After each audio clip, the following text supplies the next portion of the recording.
Buen día, queridos estudiantes. A continuación les presento la lección número 3 correspondiente a los factores intrínsecos y extrínsecos que pueden favorecer el crecimiento de microorganismos en causantes por las enfermedades transmitidas por alimentos.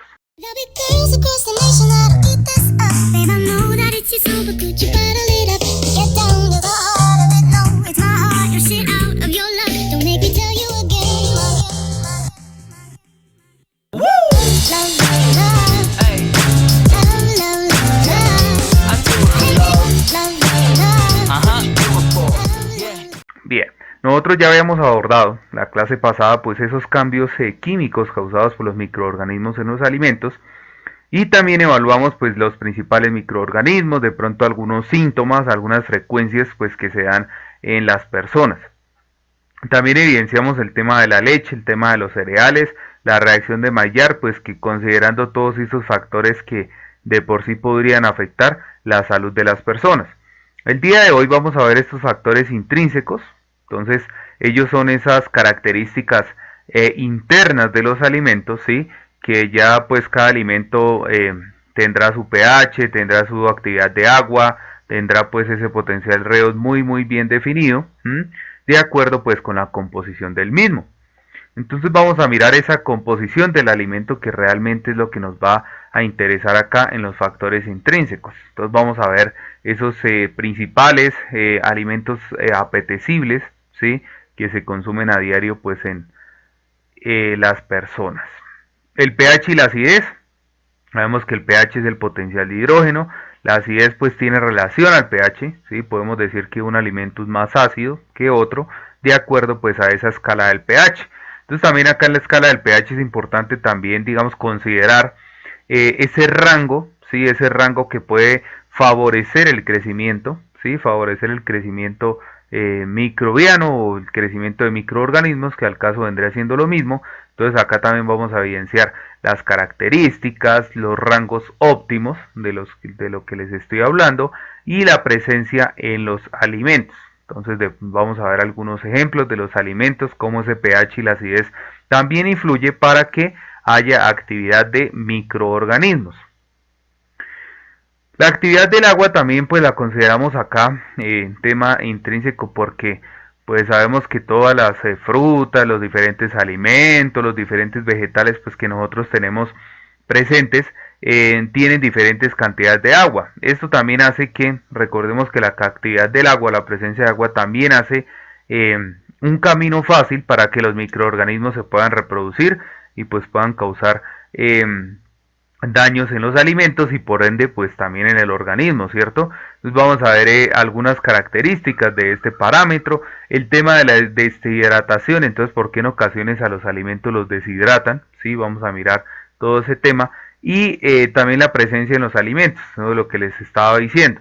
Vamos, el tema del agua es importante porque favorece ese crecimiento microbiano en los mismos. Ahora miremos acá una parte muy importante que son los factores extrínsecos. Entonces acá va a jugar todo lo que, digamos, rodea al alimento, toda la parte externa, la palabra lo dice, toda la parte externa, esas características externas, esos parámetros externos que puede tener el alimento y que por ende también nos va a producir pues algún tipo de alteración del mismo. Entonces acá vamos a mirar la concentración de oxígeno. Entonces acá es importante evaluar los organismos, ¿sí? Los organismos, obviamente los microorganismos es importante evaluar si son aerobios, anaerobios y facultativos. Estos tres términos son muy sencillos de entender. Entonces aerobio sencillamente es cuando un microorganismo se desarrolla en presencia de oxígeno, ¿sí? Siempre va a contar o siempre va a necesitar ese microorganismo de presencia de oxígeno, ya sea las cantidades que sea, pero lo va a necesitar.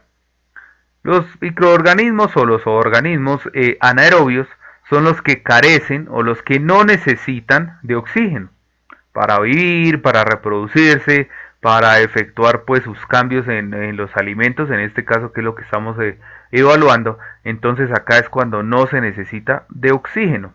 Y los facultativos, esos microorganismos que pueden trabajar con presencia de oxígeno o sin presencia de oxígeno, ¿sí? O que pueden combinar las dos. Entonces, este es un tema importante para revisarlo. Entonces, por eso es que lo consideramos de primero el factor extrínseco de la concentración del oxígeno. Tenemos el tema de la temperatura. Sabemos, también mirábamos la clase pasada los rangos de temperaturas que de pronto podemos nosotros evaluar, y pues también se puede llevar a cabo esa presencia o esa alteración de los alimentos causada por los microorganismos. Entonces acá vamos a mirar también un rango de temperatura que digamos que podría ser óptimo, ¿sí? Yo les decía más o menos que era entre los 10, de los 10 a los 60 grados más o menos, ¿sí? En esos rangos, 10 a 60 grados centígrados, que los microorganismos pueden desarrollarse, ¿sí? Pronto, temperaturas más por debajo de los 10, de los 5 grados, pues ya se considera pues que se van a eliminar, ¿sí? Lo mismo cuando nosotros llegamos al punto de ebullición, más o menos es entre 60 y 70 grados centígrados, ¿sí? Entonces también nosotros consideramos que aquí los microorganismos ya no van a existir. Por ende, vamos a mirar entonces la importancia en el crecimiento, algunas temperaturas óptimas de las que les estoy hablando, el choque de frío, que tiene mucho que ver con la congelación. No sabemos, en ocasiones también pues la congelación ayuda a que los alimentos se protejan y pues por ende ningún tipo de microorganismo pueda afectar ese tema pues digamos de la alteración de los alimentos. Las altas temperaturas igual. Entonces nosotros siempre, bueno, miramos la clase pasada de pronto esos microorganismos que causaban esos cambios químicos en los alimentos, pero que también por ende generaban ya sean infecciones o intoxicaciones. Y aquí nos hablaban de la cocción, ¿cierto? De la cocción de los alimentos, que acá siempre se mencionaban que las temperaturas altas pues favorecen, digamos, la protección del alimento. Ok, entonces para tener en cuenta el tema de la temperatura. ¿Qué más tenemos por acá? El tema de la humedad. El tema de la humedad se puede dar por varias cosas. Primero, por ese factor intrínseco que nosotros consideramos que es la actividad del agua, ¿sí? Que el alimento de por sí, les voy a colocar de pronto, no sé, como para traerlo a contexto, una manzana, ¿sí? Sabemos que la manzana pues trae buena cantidad de agua, entonces ya esto depende de ese factor intrínseco que es la actividad del agua, y también acá pues digamos que nosotros al lado de la manzana pues le estamos agregando más agua a ese alimento. En ocasiones cuando lo hacemos con agua limpia no habría problema, ¿verdad? Pero en ocasiones cuando uno lo hace con agua no potable, ¿sí? Con agua no tratada, sencillamente aquí vamos a evidenciar pues una problemática relacionada con ese factor extrínseco que es la humedad. Entonces vamos a mirar la relación con el crecimiento, que tiene que ver el tema de la humedad. Debemos considerar humedad relativa, humedad absoluta, las humedades pues que más se manejan, ¿cierto? Y las vías de contaminación. Entonces acá también tendrá que ver pues el tema de la manipulación de los alimentos, el tema pues lo que les digo, si yo utilizo de pronto agua potable, agua limpia, ¿sí? Para de pronto lavar esos alimentos, pues por el tema de la higiene, porque es que miren que todo se relaciona. O sea, si yo puedo decir de pronto, bueno, el tema de la limpieza de los alimentos es fundamental, la higiene, yo les voy a decir sí, que el lavado de manos es fundamental, sí, claro que sí, todo esto es importante, pero entonces la humedad es un factor extrínseco que puede también llevar a cabo un desarrollo de microorganismos. Bien, tenemos ahora la clasificación de los alimentos según el riesgo. Entonces acá vamos a evaluar tres tipos de riesgo: el riesgo alto, riesgo medio y el riesgo bajo. El riesgo alto pues me trata que aquellos alimentos como por ejemplo las carnes, los pescados, que por sus factores intrínsecos y extrínsecos a la vez pues pueden favorecer un alto crecimiento microbiano. Tenemos los de riesgo mediano.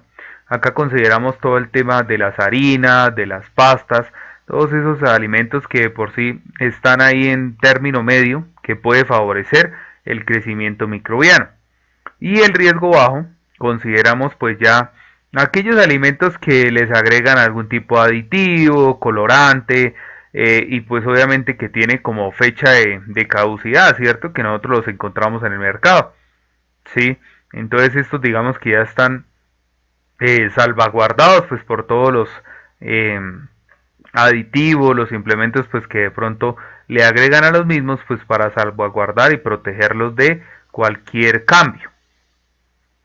Bien, tenemos los tipos de microorganismos, entonces aquí ya vamos a evaluar de pronto bacterias, virus, hongos, así esa clasificación, sino sencillamente vamos a mirar cuáles son esos hongos, bacterias y virus que sean beneficiosos. Por ejemplo, en la leche mirábamos el tema de la lactosa, hay una bacteria que elimina pues esa lactosa de la leche, ¿cierto? Entonces eso también es algo importante, el tema de las frutas, y ya los microorganismos alterantes son de por sí pues cuando nosotros utilizamos, por ejemplo, en este caso esta herramienta para cortar, y de por sí por una mala higiene de esa herramienta pues podemos transmitir a esos alimentos nuestros famosos microorganismos.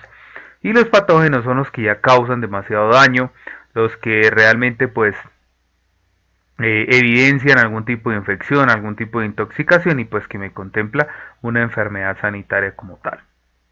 Muchísimas gracias queridos estudiantes por su atención, espero que les haya quedado claro el tema, espero verlos en una próxima. Hasta luego.